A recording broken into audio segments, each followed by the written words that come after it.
Dia nggak siap, dia masih mengasihani diri sendiri, aku bisa nggak ya, aku nggak bisa nggak ya, itu kelihatannya kayak rendah hati, itu dosa. Itu namanya mengulur waktu ilahi. Bisa nggak ya aku mimpin, bisa nggak ya aku jadi CGL, kalau sampai atasannya berkata kamu bisa, bisakan dirimu. Bukan apakah aku bisa, ya kita nggak usah nawar-nawarkan diri, apalagi kalau kita dipilih, bisakan diri. Nggak bisa, masuklah ruang doamu dan minta Tuhan urapi. Nggak bisa lagi minta ditumpangi tangan, diuyel-uyel sampai rambutnya kacau sekalian.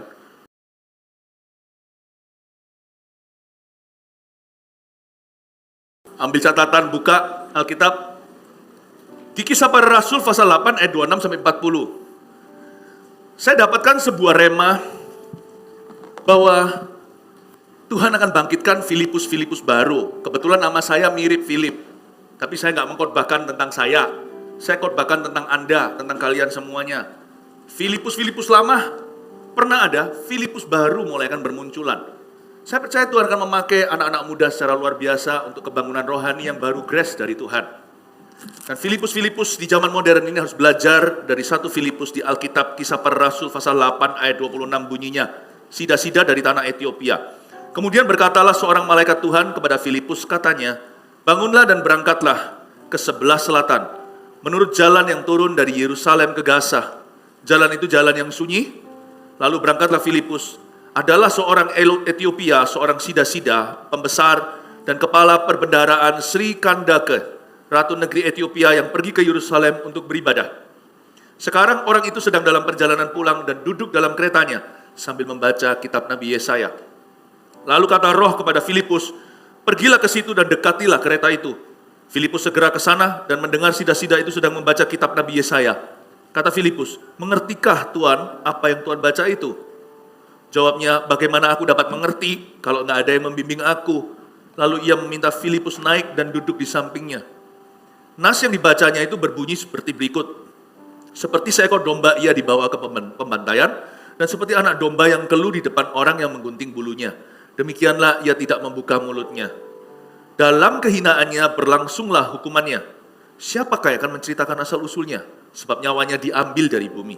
Maka kata sida-sida itu kepada Filipus, aku bertanya kepadamu ya, tentang siapakah Nabi berkata demikian? Tentang dirinya sendiri atau tentang orang lain? Maka mulailah Filipus berbicara dan bertolak dari nas itu, ia memberitakan Injil Yesus kepadanya. Mereka melanjutkan perjalanan mereka dan tiba di suatu tempat yang ada air. Lalu kata sida-sida itu, lihat, di situ ada air. Apakah halangannya jika aku dibaptis? Saud Filipus, jika Tuhan percaya dengan segenap hati, boleh. Jawabnya, aku percaya bahwa Yesus Kristus adalah anak Allah. Lalu orang Ethiopia itu menyuruh menghentikan kereta itu, stop, dan keduanya turun ke dalam air, baik Filipus maupun sida-sida itu, dan Filipus membaptis dia. Dan setelah mereka keluar dari air, Roh Tuhan tiba-tiba melarikan Filipus dan sida-sida itu tidak melihatnya lagi. Ia meneruskan perjalanannya dengan sukacita, tapi ternyata Filipus ada di mana? Bukan, di PCM. Kalian semuanya. Kasih tepuk tangan dulu Tuhan. Filipus lama di Asdod nih. Tetapi ternyata Filipus ada di Asdod. Ia berjalan melalui daerah itu dan memberitakan Injil di semua kota sampai ia tiba di Kaisaria. Filipus di zaman modern itu kayak apa? Kita baca dulu sekarang penjelasan firman. Kemudian ayat 26 lagi, berkatalah seorang malaikat Tuhan kepada Filipus, katanya, bangunlah dan berangkatlah ke sebelah selatan, menurut jalan yang turun dari Yerusalem ke Gaza. Kalian pernah nonton berita nggak? Gaza sekarang ini tempat perang. Lempar-lemparan batu, Yahudi Palestina, itu daerah bahaya. Palestina yang kurang bahaya itu Bethlehem. Tapi Palestina yang bahaya itu Gaza, the Gaza Strip. CNN selalu menayangkan, BBC juga. Turun dari Yerusalem ke Gaza. Tuhan membawa kita ke jalan yang penuh resiko. Filipus barusan aja ngalami kebangunan rohani, revival besar-besaran di Samaria. Rame tuh, satu kota loh katanya. Tercatat dalam sejarah, di Kisah Rasul pun dituliskan. Itu orang lumpuh berjalan, setan-setan keluar dengan teriakan yang dibaptis tak terhingga. Itu satu kota bersukacita, one whole city, citywide crusade. Tapi dibawa ke Gaza. Sendirian. Jalan itu, jalan yang sunyi. Kita anak-anak AUG, orang-orang muda harus bisa ikut Yesus saat rame dan ikut Yesus saat sepi. Urapan gak boleh di tengah asiknya rame-rame saja seperti konferensi. Urapan juga harus menyala di tempat sepi. Buat apa kita glowing bersama di tengah-tengah lampu atau pesta, lampu terang benderang, tapi terang itu harus bersinar di gasa atau tempat kegelapan juga. Tuhan yang menuntun kita ke konferensi, Roh Kudus yang sama menuntun kita ke tempat sunyi. Jangan hanya glowing together, belajar untuk tetap ikut arus Roh Kudus setelah memasuki masa afterglow. Justru di afterglow itulah kesempatan kita. Di tempat atau daerah yang sunyi itu. Misalnya orang-orang muda retreat, senang ketemu kawan-kawan. Contohnya suatu akhir pekan, long weekend. Waktu saya dulu sekolah kuliah di Kanada, long weekend senang, selalu ada acara gereja. Karena gereja adalah dunia saya. Kenalan saya sekarang diubahkan setelah bertobat. Dulu orang rusak, sekarang orang gereja. Tapi yang sedih ya, hari Seninnya. Kalau Friday itu yay, thank God it's Friday. Apalagi kalau akhir pekannya panjang, mulai Jumat, biasanya Sabtu liburan. Ini kadang-kadang Jumat sudah libur, ada kalinya ke Kamis, kita biasanya adakan retreat atau acara bersama. Yang nginep apalagi lebih susah untuk berpisah. Wah, kita pergi ke tempat yang agak sedikit terpencil di mana gitu, di pinggiran antara Kanada, Amerika. Wah, senang sekali, rohani. Wah, kerasa rohani banget kalau dilawat Tuhan. Tapi minggu pulang itu gloomy. Afterglow, afterglow. Kayak lampu tuh nyalanya berapa watt, mati itu kan masih ada pudar nyala. Itu sedih, rasanya kok depresi. Aduh, dari banyak orang sama-sama berdoa, diurapi, dilawat Tuhan. Sekarang aku sendirian. Di situ Roh Kudus mulai ajari saya. Philip anakku. Filipus juga. Kamu tahu enggak? Yang membuat tadi pertemuan itu jadi luar biasa meriah. Itu juga karena aku, bukan mereka. Itu karena aku hadir. Nah sekarang kalau debu tanahnya hilang, asal aku adakan sama meriahnya. Oh iya ya, kita semuanya hanya debu tanah. Gak percaya? Coba gak mandi seminggu. Digosok gini semuanya debu. Jadi kita semuanya debu tanah. Dihembusi Roh Kudus yang membuat kita hidup kan. Karena kita itu dalam Tuhan. Kalau enggak pasti muak. Kita pasti saling menjatuhkan, saling menjerumuskan, saling mengkhianati. Saya pikir lagi ketika kemarin kita konferensi, iya bukan karena tamu-tamunya itu jadi meriah. Jumlah juga beda tipis 11-12, artinya sebelum sesudah konferensi ya orang-orang itu ya orang-orang kita. Tapi membuat meriah karena ekspektasi kita ketemu sama Roh Kudus. Dan Roh Kudus bisa ditemui di Gaza, Roh Kudus juga bisa ditemui di tempat suci, sunyi. Jadi saya diajari Tuhan, Philip, kamu harus tetap bergairah ketika glowingnya padam, itu berarti pemakaianku dimulai. Tadi pengurapanku berakhir waktu kamu retreat bersama dengan teman-teman atau waktu konferensi. Sekarang pemakaian dimulai. Oh yes, berubah perspektif saya. My, God wants to use me. Kenapa saya harus sedih? Apalagi kalau kelanjutan kebangunan rohani seperti yang terjadi di visinya Army of God ini. Minggu demi minggu. Tuhan itu selalu menjemput kita ke perkara yang lebih besar dari sebelumnya. Dari kemuliaan pada kemuliaan katanya. Firman Tuhan menuliskan demikian. Saya ngerti Tuhan membawa saya masuk kepada sebuah action. Untuk masuk ke sebuah aksi. Ke Gaza. Dan tempat itu sunyi. Jalan itu begitu sepi. Justru itulah jalan kebangunan rohani. Dari bersama-sama diurapi. Sekarang pemakaian Tuhan pribadi lepas pribadi akan semakin nyata. Amin Tuhan, saya berkata, aku song-song, aku sambut tantanganmu ini. Hati saya bergairah, saya ambil gitar saya. Saya masih ingat itu pulang dari perbatasan Amerika. Besoknya mulai sekolah hari Senin, akhir pekan telah berakhir. Saya nyanyi, waduh saya rasa konferensinya pindah di ruang cuci baju saya. Karena dulu kalau saya doa itu di tempatnya washing machine. Karena saya sharing kamar dengan kakak saya. Nggak enak doa dengan mewek-mewek gini diliatin koko gini, ngapain lu? Jadi kalau saya dulu itu menyembah Tuhan sendirian tuh kayak KKR. Karena ada bunyi. Ada drumnya, ada perkusinya. Haleluya. Ya. Saya bergairah, saya ambil Alkitab saya dan saya angkat itu ke udara. Use me. Use Philip, oh Lord. pakai aku Tuhan. Disitulah saya membuat sebuah pact, sebuah perjanjian dengan Tuhan. Let this Philip be your Filipus. Bukan minta jadi penginjil, saya minta dipakai Tuhan. Filipus yang dipakai di KKR besar, ternyata sama dahsyat urapan tidak berkurang ketika dipakai kepada satu orang. So dia nggak tahu, satu orang itu mewakili benua, my friend. Inilah the first African believer. Dan nggak tanggung-tanggung lagi, dia adalah bendaharanya Sri Kandaga, Ratu Negeri Ethiopia. Luar biasa. Nah, kita baca sekarang ayat yang ke-28. Sekarang orang itu sedang dalam perjalanan pulang. Dan duduk dalam keretanya sambil membaca kitab Nabi Yesaya. Lucu ya, tepat waktu. Waktu Filipus disuruh kamu pergi ke situ. Ke jalan yang turun dari Yerusalem ke Gaza. Ini semua di Israel, someday ya, saya doakan kalian semua berkesempatan untuk bisa ke Israel sungguhan. Ya, minimal sebelum mati sekali lah gitu. Ya jangan cepat-cepat mati maksudnya. Ya. Sekali, ya nggak mempengaruhi masuk surga sih. Tapi pasti ada something banget nanti. Ya, saya doakan supaya kalian diberkati untuk bisa pergi ya. Amin. Yang amin saja, yang pergi yang nggak amin jangan nanti. Amin. Sekarang tak kasih ice cream.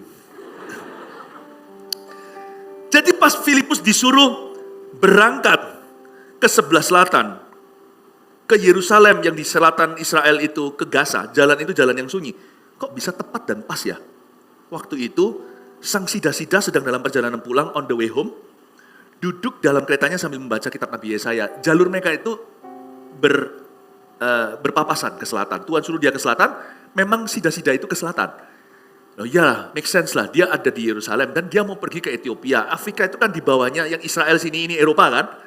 Ini Israel, terus bawahnya situ kan Mesir terus itu kan sudah mulai daerah Afrika. Jadi dia harus lewati jalan darat begitu.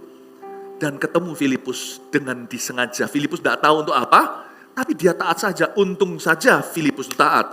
Coba kalau Filipus berkata, bentar Tuhan, papasan. Waktu dia sampai ke sana telat 5 menit, si sida-sida sedang cari WC. Bukan lagi baca Nabi Yesaya. God's timing is crispy. Timing Tuhan itu crispy. Kriuk-kriuk, tepat waktu. Timing Tuhan itu telat aja sudah gak indah. Tuhan itu indah pada waktunya bekerjanya. Untung Filipus tidak berkata, apa aku bisa? Waduh, orang yang suka entertain gitu. Tuhan tetap pakai, tapi pemakaian Allah akan kelewatan. Karena waktu orang yang membutuhkan itu, kepada siapa dia diutus itu, ready, dia nggak siap, dia masih mengasihani diri sendiri, aku bisa nggak ya, aku nggak bisa nggak ya, itu kelihatannya kayak rendah hati, itu dosa. Itu namanya mengulur waktu ilahi. Bisa nggak ya aku mimpin, bisa nggak ya aku jadi CGL, kalau sampai atasannya berkata kamu bisa, bisakan dirimu. Bukan apakah aku bisa, ya kita nggak usah nawar-nawarkan diri, apalagi kalau kita dipilih, bisakan diri. Nggak bisa, masuklah ruang doamu dan minta Tuhan urapi. Nggak bisa lagi minta ditumpangi tangan, diuyel-uyel sampai rambutnya kacau sekalian. Bisakan diri. Karena Tuhan punya waktu, jangan pernah kita tawar. Karena sampai si Filipus itu menawar 1 menit aja, mungkin papasan dengan orang ini. Kok bisa tepat ya? Langsung on the dot loh. Top notch on the dot, langsung kena pas dia sampai mendarat jreng di sana itu, pas lagi baca Yesaya di ayat yang dia bingung, tapi justru itu ayat emas untuk nunjuk ke Yesus Kristus. You know, timing orang, ini bukan ayatnya. Timing hatinya, tanya itu ayat. Bukan ayatnya. Loh, ayat selalu ada di sana. Dia mau nanti aja kayak perjalanan sampai ke Ethiopia, waktu sudah di Mesir dia baca juga bisa kan, Alkitab di tangan. Tapi hatinya pas bertanya itu detik sekian, di split second itu. Hatinya itu pas lagi tanya, itu di detik tersebut ketika Filipus berkata, yes, itu bisa tepat waktu ketemu, waktu hatinya bertanya. Filipus ada di sana untuk menjawabnya. Dari sini saya takut loh main-main. Orang muda kan seringkali berkata, aku nanti aja melayani kalau aku sudah menikah. Apa garansinya waktu itu? Orang kepada siapa kau diutus masih ada di sana. Dipakai Tuhan itu bukan yesterday. Dipakai Tuhan itu bukan tomorrow. dipakai Tuhan itu today. Saya selalu mau berada dalam pemakaian Allah yang sekarang. Yang right now. Saya tidak mau mendapatkan janji pemakaian Tuhan kemudian. No, right now Lord. Bukan bicara soal posisi pelayanan. Bicara soal pemakaian. Saya doa supaya kalian semua berkata, yes Lord, use me. Meskipun tangan saya sendiri, saya rasakan bahwa aku harus tenang. Aku harus bisa jalan sama Tuhan. Jangan hanya bisa nge-flow sama Roh Kudus. Harus belajar walk with the Holy Spirit too. Orang bisa melayani dalam kuasa, tapi nanti waktu sendirian. Wah, tidak bisa intimate dengan Tuhan. Saya gak mau begitu. Filipus adalah orang yang bisa jalan rame-rame. Dia bisa jalan sendirian. I hope you too akan menjadi Filipus yang baru. Kasih tepuk tangan untuk Tuhan Yesus. Lalu kata Roh kepada Filipus ayat 29, pergilah ke situ dan dekatilah kereta itu. Roh Kudus ngomong gini, pergilah ke situ alias go. Tahukah kalian, setiap kali Tuhan bilang go sama kita, berarti seseorang diperintahkan to come. Mujizat itu selalu satu koin bermata dua. Atau ada dua sisinya. Gak pernah Tuhan suruh kita come tanpa ada orang yang menjemput kita yang Tuhan perintahkan go. Gak pernah Tuhan berkata, tidak baik seorang pria ini sendirian. Kalau bicara soal jodoh, sabar-sabar, nanti akan ada gilirannya bicara tentang itu. Kalau Tuhan berkata gak baik kamu sendiri, Tuhan sudah bikinkan, cuman kita gak lihat. Lakinya dibuat tidur dulu dalam tanggung jawab.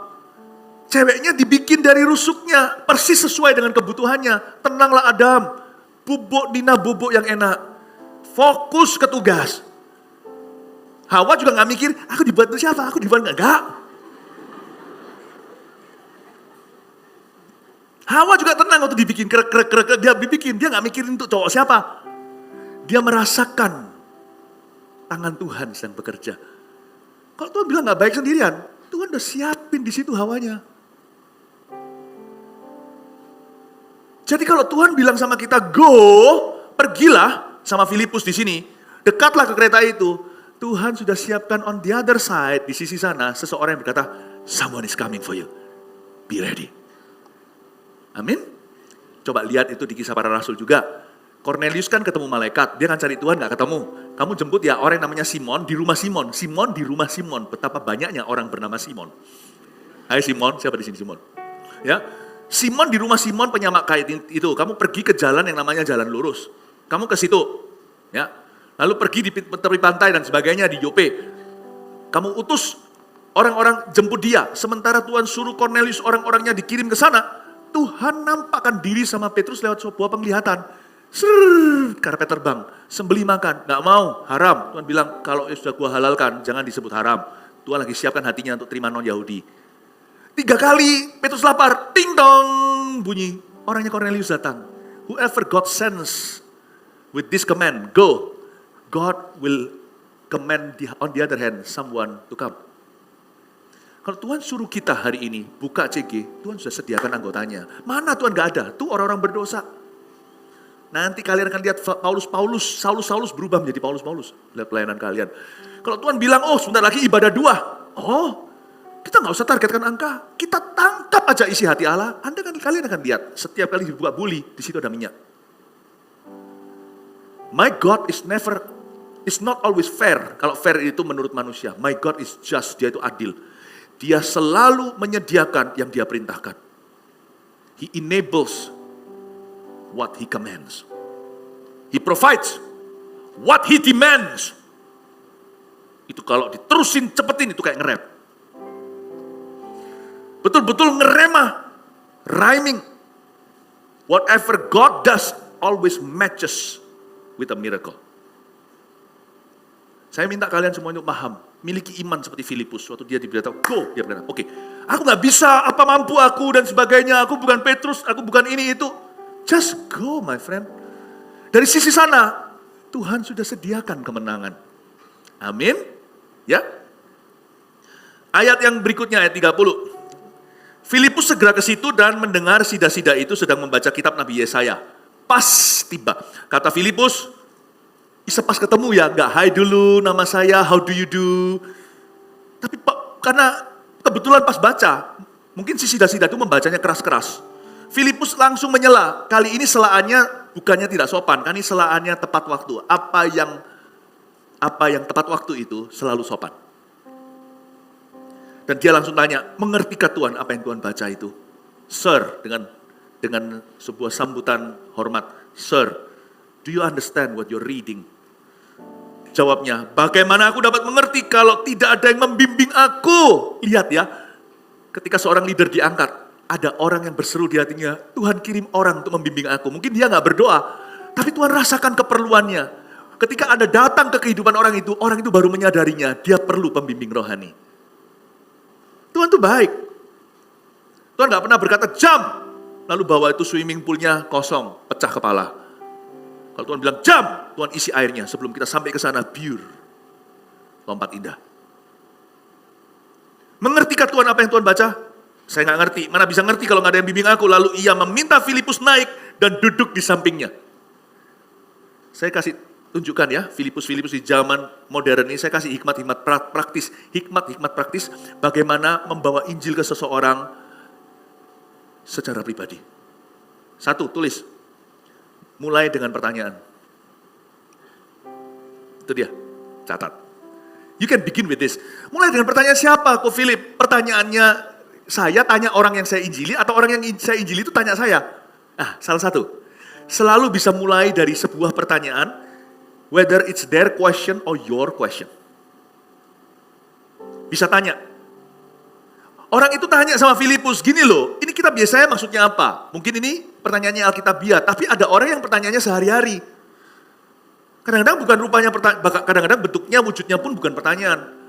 Tuhan gak cinta sama aku. Atau sebuah tantangan, Tuhan gak ada. Jangan diajak debat. Oh, mungkin kita gak ngerasa Tuhan itu ada. Nanti kan Tuhan kasih hikmat, kita ngomong apa sesuai dengan hawa orang itu saat itu. Tuhan pasti kasih kita discernment. Kita mungkin gak tahu secara pasti apa iya gak ya, tepat gak ya yang kukatakan. Percayalah, jeripayahmu dalam Tuhan, asal kita itu taat pada Roh Kudus. Kita mungkin gak ngerasa pasti betul gak ya jawabanku, tapi semua yang kita katakan itu taburan. Bisa mulai dengan sebuah pertanyaan orang lain. Aku mau tanya ya, gitu. Bahkan pertanyaan yang konyol seperti, kalau memang kita kejadian itu betul, kok ada dinosaurus loh? Aduh, pertanyaan itu macam-macam, tapi kita gak usah memuaskan logika. Nanti itu datang sendirinya. Kalau kita itu dipenuhi akal budi kita dengan firman Allah, itu akan terjawab sendiri. Bahkan yang gak ada jawaban pun kita mengerti kedaulatan. Saya itu seringkali kalau ditanyai, dilempari pertanyaan yang konyol, itu berakhir orang itu berlutut di atas kedua lututnya dan menerima Yesus. Aneh loh. Pernah sekali saya dilempari pertanyaan, kalau memang ada Tuhan kenapa ada penderitaan? Akhirnya dia yang nangis-nangis dan berkata, uangnya di dompetku. Paham maksudnya? Saya sering, itu kan klise sekali kan, kalau ada Tuhan kenapa ada penderitaan, sampai dia tertemplak tahu bahwa jangan salahkan Tuhan untuk kelaparan di Ethiopia, kamu hidup foya-foya. Akhirnya orang itu tidak mampu memberi apa-apa, nyanyinya hanya ini Tuhan persembahanku, segenap hidupku, jiwa dan ragaku, terima Yesus dia. Minta Roh Kudus untuk pakai pertanyaan hati seseorang, dan kita untuk memakai itu untuk menuntun seseorang pada Kristus melalui dirimu. Atau bisa jadi pertanyaan dari kita, whether their question or yours. Waktu saya di tahun 2015, 70 tahun perayaan perang Jepang diakhiri tahun 45, saya berada di Shinjuku. Nggak tahu kalian pernah nonton itu enggak? Kalau kalian type di internet, di YouTube ada Shinjuku 2015, Philip Mantova, muncul dokumentasinya. Saya berada di Shinjuku, di perempatan jalan, lampu merah itu jalan besar antara Shinjuku dan Shibuya, di sebelahnya MRT. Di sana saya mendapatkan izin untuk bisa ceramah 15 menit di pinggir jalan, tidak pernah terjadi di Jepang sebelumnya di Tokyo. Lalu saya disuruh untuk menyampaikan, saya disebut izinnya itu MC, tapi boleh nyanyi-nyanyi rohani dari pagi, sudah ada nyanyi-nyanyi, gonta-ganti kostum, gonta-ganti dress code, Hawaiian, apa segalanya. Di jalanan tuh nyanyi-nyanyi, puji-pujian. Saya naik ke atas, di sana. Waktu saya naik ke atas, saya sampaikan firman Tuhan, setan bekerja. Kan begitu selalu. Tiba-tiba sekalipun saya sudah kantongin izin, ada satu orang berpakaian putih-putih, bukan malaikat, tetapi salah satu daripada pengawas di situ, dan berkata, turun. Orang itu suruh turun, tidak boleh berceramah. Untungnya belum 15 menit, 10 menit, udah banyak saya dengan cepat dapat hikmat untuk membagikan Injil ABC secepatnya. Injil itu segampang ini loh, kalau sungguh-sungguh gak ada waktu, Yesus mati untuk dosamu, Yesus bangkit hari ketiga, nyok. Itulah kekuatan Injil. Nanti Roh Kudus akan bawa home run di hatinya. 10 menit saya bisa jelaskan bahwa jangan menyembah matahari. Don't worship the sun, S-U-N, but worship the sun behind the sun. The Son of God, anak Allah. Orang-orang mulai terima Tuhan, tapi saya suruh turun. Saya masih ingat kalau saya turun, wah terjadi lawatan Tuhan. Itu di jalan-jalan di Jepang. Itu orang rebah, itu di jalan umum ya. Itu rebah dilawat Roh Kudus. Saya nggak boleh naik kan, nggak apa-apa, saya di bawah. Mereka nyanyi-nyanyi Hawaiian, saya di bawah situ, semua orang udah tahu saya siapa. Pada datang ke sini, saya mau kenal Yesus, terjadi revival sporadis di jalanan. Saya masih ingat waktu itu saya lihat ada 7 anak muda, rokokan begini. Sambil ngeliatin saya, orang rebah, dia bingung. Waktu dia lihat, pertama ketawa-ketawa, dia berhenti ketawa ketika lihat seorang tante-tante Jepang, AI Jepang namanya. Singkatannya IPANG. AI Jepang itu teriak, "Aah!" Orang Jepang gak gitu. Lain sama orang Hong Kong. Kalau makan dimsum ya di Hong Kong suatu hari kalau pergi ke situ, "Hai, bye-bye," orang gimana? "Hai, hoa, hoa, ayo, yako, langsung plang. Orang Jepang itu ya. Kita masuk, saya pernah sekali itu saya kira ini saya salah masuk kali sama istri saya. Waktu kita makan pagi, turun dari kamar hotel, pergi ke ruang makan. Gak ada suara. Duduk di sana.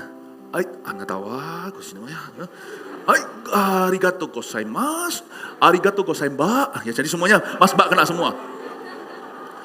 Duduk berdua depan-depanan, makan tamago, makan apa. Gak ada suara. Itu satu restoran gak ada suaranya.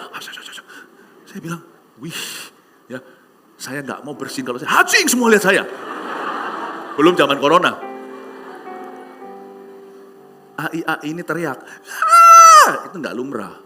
Kalau orang muda mungkin dia drunk atau gimana. Anak kecilnya, tuli, gak bisa dengar. Saya doakan di pinggir jalan. Fata! Kaget kan? Langsung terbuka dan mendengar.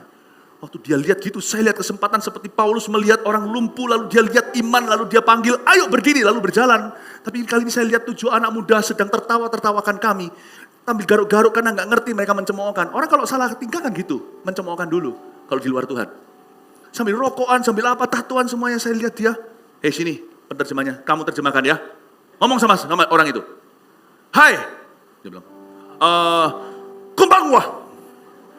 Saya bilang sama dia, tolong sampaikan, jangan dikorting ya. Saya warning sekali lagi, kamu jangan kurangi. Ngomong sama mereka, kamu bingung ya, ini semuanya yang menyembuhkan Tuhan Yesus, tahu nggak? Tuhan Yesus. Terus saya tanya ya, karena percuma ngomong-ngomong gitu, terlalu panjang juga nggak didengar. 7 orang lagi ketawa-ketawa, itu gempuran. Nggak mungkin saya menang kan? Langsung aja shoot dengan pertanyaan. Saya tanya, kalian kalau mati masuk mana? Bingung. Coba. Apa itu? Dia ngomong apa? Heaven katanya. Nah, orang Jepang percaya heaven nggak tahu. Tapi dia asal ngomong dulu heaven karena dia tahu saya turis. Heaven, oke. Oh sure, going to heaven. Berarti, why? Saya tanya kenapa? Pertanyaan kedua. Dia bilang, karena orang Jepang itu teratur. Oh, oke, patuh memang teratur orang Jepang itu. Oke, bagus. Peraturan siapa? Saya bilang, peraturan manusia. Coba sekarang saya uji boleh? Oh, hai. Saya bilang sama dia, jangan ada pada alam lain, tak sebut 10 perintah Allah. Dari 10 itu, saya sebut 1 aja ya. Jangan berzina. Pernah berzina enggak? Oh, Tuhan Yesus berkata, kalau dia belum jawab, kalau seorang melihat seorang wanita dan mengingini dia sudah berzina, barusan saya lihat Anda lihat noni Shibuya itu muatannya gini kok semuanya. Itu yang kayak merak-merak itu loh. Saya bilang, kamu pernah berzina kan? Kamu pernah mikirin orang itu gimana kan di pikiranmu kan? Cuma enggak dapat kesempatan. Kalau dapat kesempatan coba kamu apa-apakan dia kan? Gini aja. Nah berarti kamu enggak ke surga. Saya bilang, mau ke surga? Mau. 7 orang gak berani, mau ke surga? Mau? Oke, gampang. Saya injili dia. Selesai. Mau terima Yesus? Mau. Tutup mata. Tuhan Yesus, aku terima engkau. Bla bla bla. Dalam nama Yesus. Amin. Saya tumangi tangan. Geblak.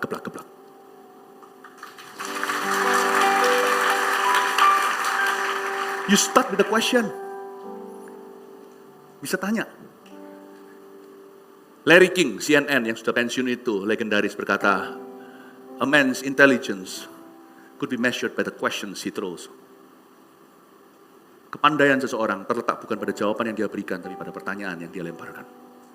You ask, you answer. Gak harus Anda nobatkan hari itu semua butuh Roh Kudus.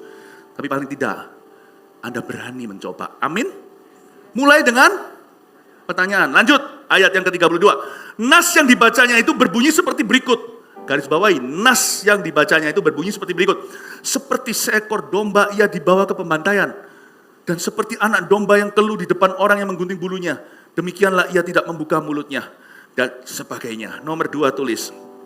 Pakai ayat firman. Penting hafalkan berapa ayat-ayat yang berguna untuk penginjilan. Ya, penting sekali. Pakai ayat-ayat firman, belajar dari Billy Graham. Billy Graham itu korbannya biasa loh, coba. Tapi dia disebut sebagai evangelis atau hamba Tuhan semiliar umat. Sudah meninggal, sudah bersama dengan Tuhan Yesus, setia, tidak ada skandal, gak jatuh sama sekali. Coba lihat rahasianya. His preaching is simply this. The Bible says, the Bible says. Orang mau ketawa kayak Bible itu kuno, jadul, gak relevan, terserah. God hasn't promised. Tuhan tidak pernah berjanji memberkati perkataanmu. Dia berjanji memberkati perkataannya. Seiota pun tidak terjadi atau kejadian kalau itu firman Tuhan. Kalau firman kita, Tuhan gak akan sertai. Makanya itu penting sekali kita selalu pakai the Bible says. Orang mau ketawa kayak lihat nanti lakon menang belakang. Orang itu nanti jadi pasienmu suatu hari, bisa konseling gak? Apa yang keluar dari mulut Allah, firman Tuhan yang keluar tidak akan kembali sia-sia. Jadi kita harus yakin sama produk kita sendiri, Roma 1 ayat 16. Karena aku punya keyakinan yang kokoh akan Injil. Injil itu kekuatan Allah. Injil itu menyelamatkan dan menuntun orang pada iman. Dari iman kepada iman. Dalam bahasa Inggrisnya, I am convinced of the gospel. Kata convinced itu aku terbeli sudah. Hatiku itu sudah miliknya Injil. Aku tahu itu. It's true. I'm convinced, ada ayatnya lagi. Dalam bahasa Inggris yang lain versinya berbunyi begini. I am not ashamed of the gospel. Sampai hari ini loh, saya punya satu kas ini boleh kalian tiru gak apa-apa. Karena kan kita panggilannya harus jadi teladan. Saya tetap pakai buku Alkitab ini. Hubungan saya dengan Alkitab jadul. I'm always with the Bible. What I preach, saya tantang kalian paling tidak tarik mundur 5 tahun khotbah saya, cari semuanya. I only preach the Bible and the Bible only. Saya bukan pakai Alkitab untuk meneguhkan, bukan. Alkitab saya eksposisi, saya jabarkan. Bum, jemaat. Bukan karena saya. Kita hanya taat menyampaikan firman. Kenapa 1 miliar manusia? Billy Graham. The Bible says. The Bible says, Alkitab berkata, the Bible says, the Bible says. Ngomong sama orang juga, Alkitab berkata, lu Alkitab melulu, Gak apa-apa bro, tapi aku tahu Alkitab it's true. Pikiran bisa berubah, 10 tahun lalu kamu gak pikir gini, 10 tahun depan, aku yakin pikiranmu pun akan ganti, tapi Alkitabku gak pernah berubah. Langsung skakmat, oke. Paling tidak urusannya akhirnya terakhir dia hanya berkata, aku belum mau percaya. Ya sudah, tapi itu sudah menjadi kuasa. Pakai ayat firman, jangan, kayaknya ada di Alkitab bunyinya begini. Lah ini mau jualan sesuatu gak ngerti produknya itu gimana? Amin. 3. Sudah tadi ayat 35. Maka mulailah Filipus berbicara dan bertolak dari nas itu. Ia memberitakan Injil Yesus kepadanya. Jadi bertolak dari nas, ia memberitakan apa?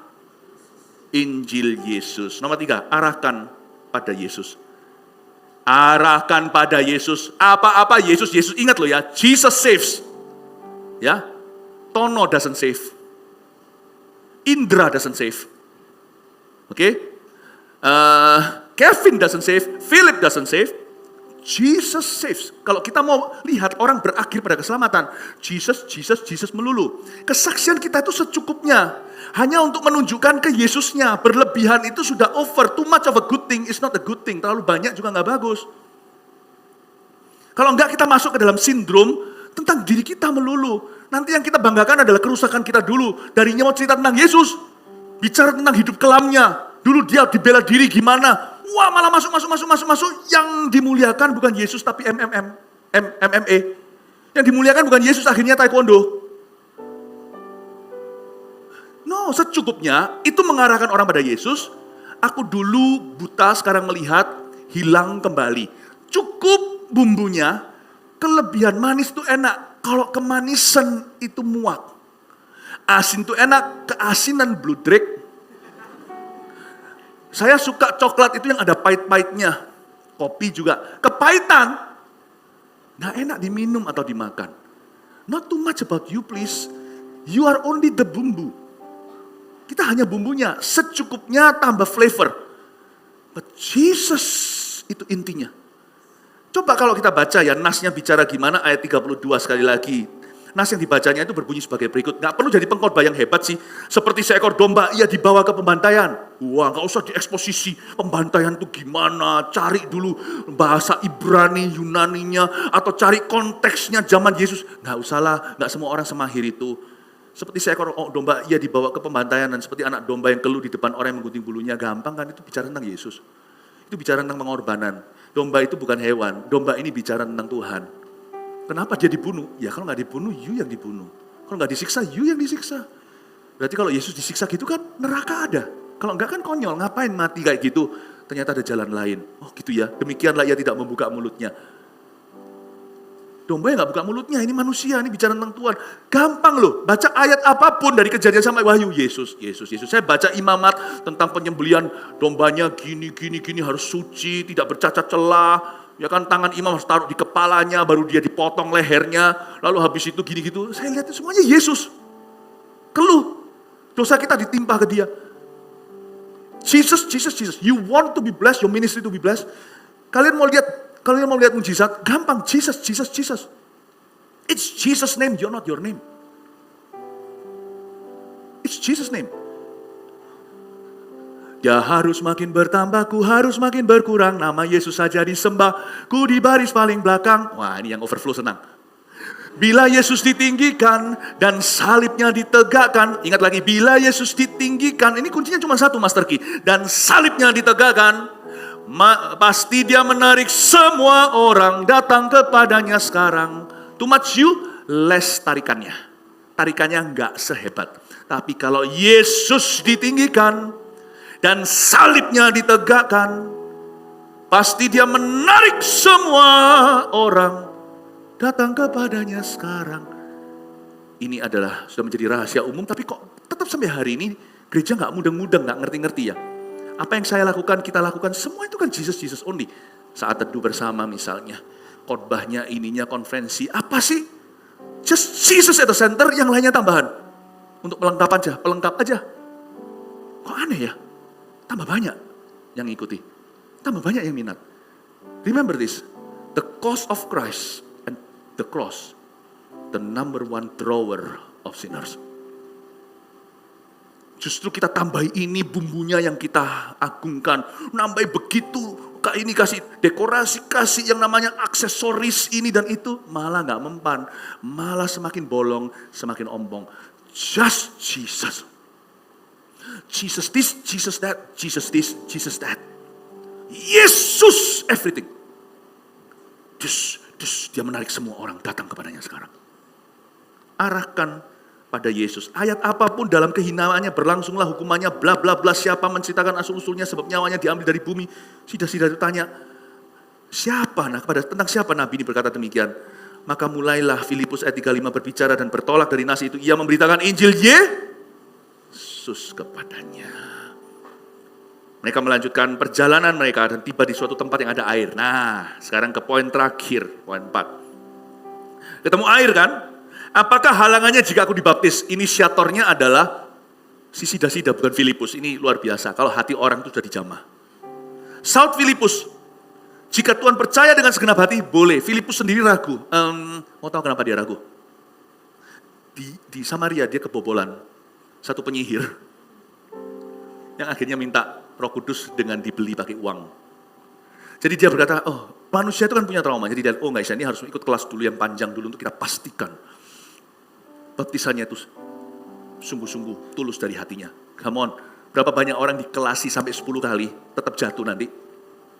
Mendingan tak baptis dulu, dikelasi nanti. Dikelasi itu dapat sertifikatnya lah. Toh sama-sama resikonya. Orang tersebut bisa jatuh, tetap sama. Mendingan saya lebih baik gak main Tuhan.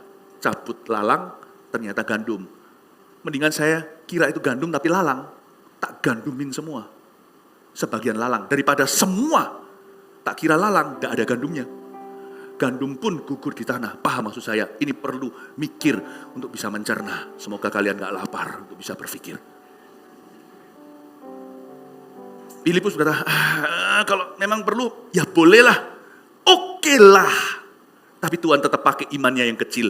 Jadi jangan pernah kita merasa, aku gak punya iman segede Filipus. Filipus pun imannya gak besar.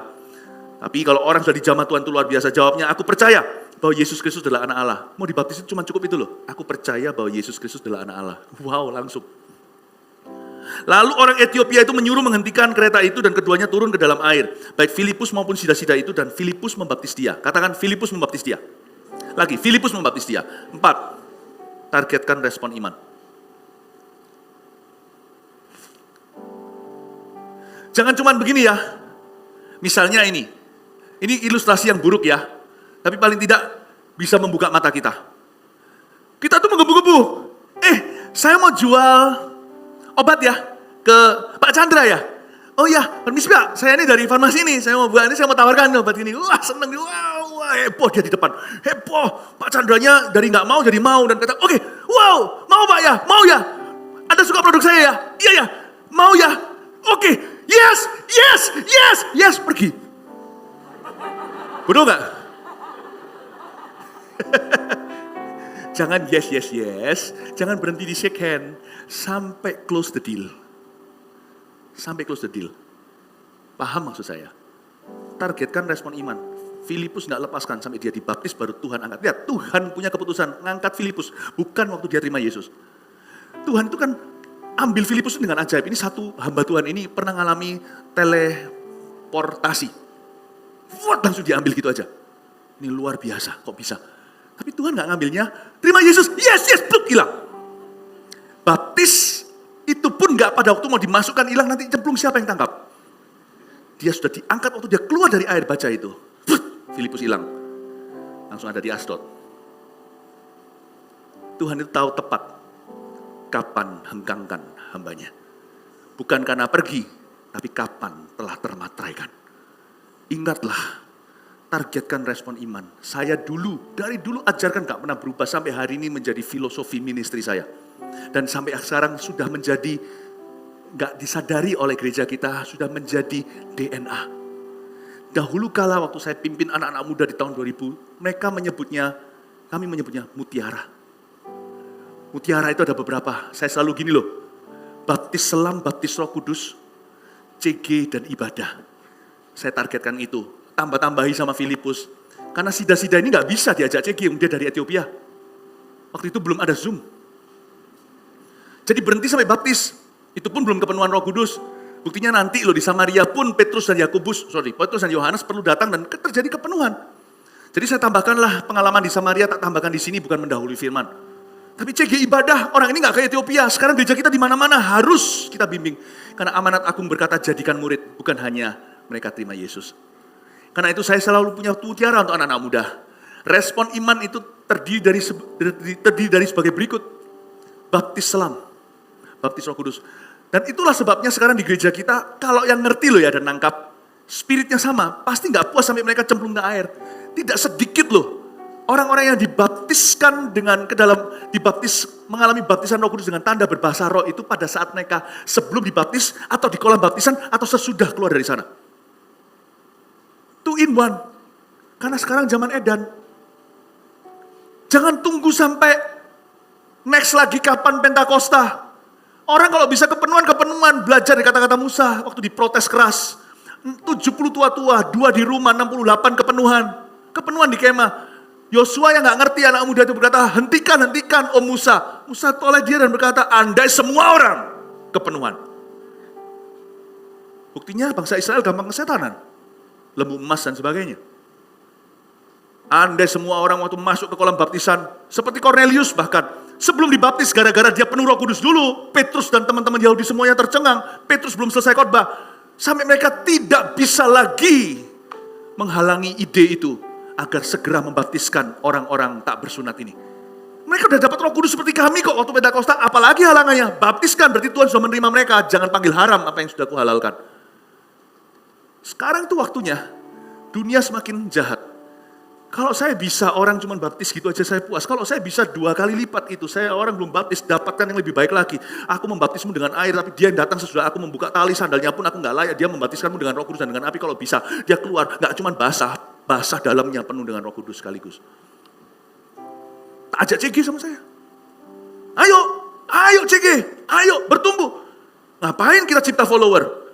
Dunia ini butuh leader, dunia ini butuh pemenang manusia kok penjala orang. Tak aja ibadah. Targetkan respon iman. Tak cerita satu hal lagi ya, tentang rebah. Kita nggak usah cari manifestasi, tapi rebah itu berguna di situasi tertentu. Saya pernah nginjili orang yang bukan, tidak kenal Tuhan sama sekali, bukan berarti tidak tahu Yesus ya, tapi anti Yesus malahan. Saya injilin. Benar sekali. Ini orang menentang. Ini saya sebut sebagai penginjilan tipe D. Tipe yang sulit sekali, tipe yang dablek, nggak bisa. Saya injil nggak bisa. Suatu hari dia bisa kan saya curiga. Dan bisanya gampang lagi. Saya bilang, Yesus gini-gini saya coba lagi. Ya oke, saya mau terima. Loh, saya jadi ragu. Orang ini nggak pernah ke gereja sama sekali. Saya jadi ragu, iya atau enggak. Tapi satunya lagi itu nggak pernah menentang. Baru ketemu langsung iya. Nah, saya juga pikir, sedalam apa Injil masuk? Mana saya tahu. Tandanya apa? Saya nggak bisa masuk ke hatinya. Lalu saya kepada yang terlalu muda ini, saya akhirnya takut-takuti dia. Jangan contoh saya, kurang bagus ini evangelis. Saya bilang sama dia, kamu sungguh mau terima Yesus. Susah loh nanti, habis itu kamu dikucilkan loh. Kamu pasti mau terima Yesus. Saya punya teman ya dulu ya, terima Tuhan. Bukan teman sih, saya tahu cerita. Orang mau terima Yesus, digebukin sekampungnya. Kepalanya itu diantem meja. Ini kejadian sungguhan. Dia lihatin saya, setelah saya ngomong Injil, saya bagikan 5 menit, dia terima. 15 menit kemudiannya saya takut-takuti dia. Lalu setelah itu dia sela saya. Ini kayak sida-sidanya yang mau dibaptis. Permisi Pak, saya ini mau terima juru selamat, kok Bapak halangi? Waduh, saya tertemplak. Tapi dasar saya ini penginjil yang juga kurang percaya. Susah percaya yang ginian. Akhirnya saya berdoa minta tanda sama Tuhan. Aku minta mutiara +1. Mutiara +1 berlian. Saya minta supaya dia itu nanti ke gereja semuanya sudah so pastilah ya, itu follow up. Tapi saya minta dia dibaptis selam dan baptis Roh Kudus. Ya, tapi sebelum baptis Roh Kudus saya minta satu tanda lagi deh Tuhan. Supaya saya pasti waktu mendoakan. Supaya jangan sampai saya ini terjebak ke sesuatu. Belum ngomong apa. Saya berkata, Tuhan Yesus, brek rebah. Yang susah tadi, yang terlalu gampang juga. Brek. 3 orang. Di ruang tamu kami. Saya berkata, ini orang gak pernah ke gereja sama sekali. Mana tahu rebah. Kalau sudah pernah ke gereja kan tahu. Rebah tuh, gecernya dulu. Cakep.